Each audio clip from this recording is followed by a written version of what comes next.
And she said if you keep making stupid faces, eventually it's going to stay like that. This is the one. Yeah, my aunt's been on the prowl lately. She thinks she's a cougar, except she wears a couple hearing aids, so she's more like a deaf leopard. Yeah, she's been encroaching on saber-tooth territory, but she doesn't really have the teeth for it, so she's more like a gummy bear. Horny snapping turtle, really. Yeah, you can probably tell by looking at me that I was a preemie when I was born. Yeah, that doesn't mean early, it means primitive or primate. Yeah, half my family's on the spectrum, the Neanderthal spectrum. Yeah, we all have thick skulls and teeny weenies. We don't really have a family tree, it's more like a family wreath. Just a big circle of chest beaters, knuckle draggers, and ass sniffers. Yeah, I'm sure I look like Bigfoot, and I'm hairier than your mom's bush in the 80s. But you can tell something's off. And it's obviously chromosomes. I don't really know what the hell those are, but I obviously didn't need them all anyway.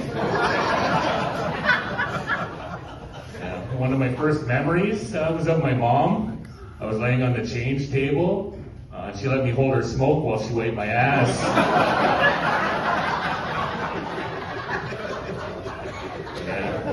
I always thought I had a birthmark on my balls, but it was just a bird mark. She dropped a heater on my Peter. I just recently realized that's probably why I only smoke when I wipe my ass.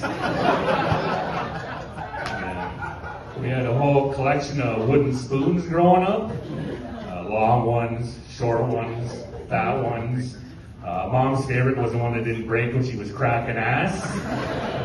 Yeah, I actually didn't know they were made for cooking until I met my wife. I just thought they were for beating your kids. But nowadays I have a bit of PTSD, post-traumatic spoon disorder. I can't even walk through the kitchen without puckering my ass.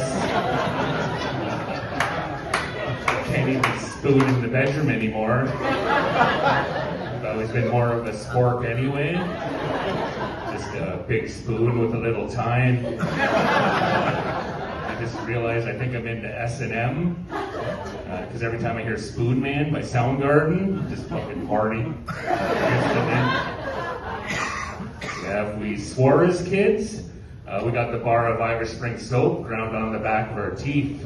Yeah, the worst part wasn't even the Mountain Fresh flavor. Yeah, it was the pubes in your teeth. Talk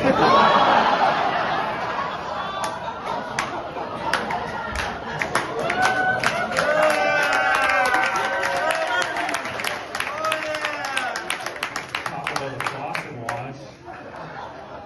Now I got a weird fucking kink.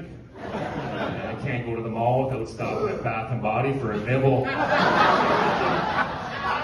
I'm like a soap sommelier, notes of lavender and a shea butter body. Now sometimes I dabble in Dawn dish soap. If you ever burp and bubbles. Yeah, now it's weird, I buy random bars of soap at people's houses. Yeah, it's fucked up because I'm a plumber and I'm a lot of fucking houses. Leaving teeth marks across Niagara. Yeah, in my free time, I like to go around town and just call missing dog posters and just bark into the phone.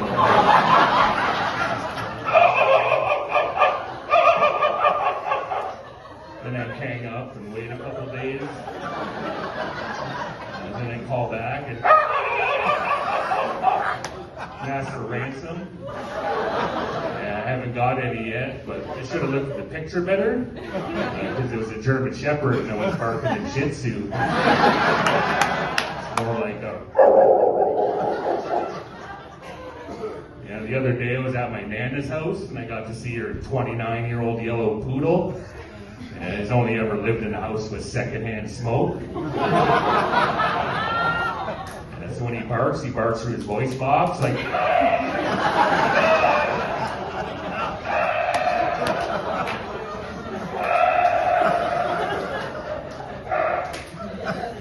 we actually didn't know he was white until we took his collar off.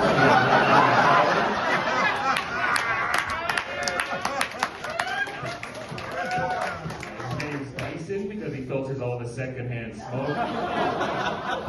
He doesn't like to go outside because he doesn't like fresh air. So most of the time he just doubles off Amanda's oxygen tank. We had to make him his own mask out of a red Solo cup and a couple of Twizzlers. But he's pretty cheap to feed because he only eats one piece of kibble all day. When he swallows it, it falls out of his tray bowl.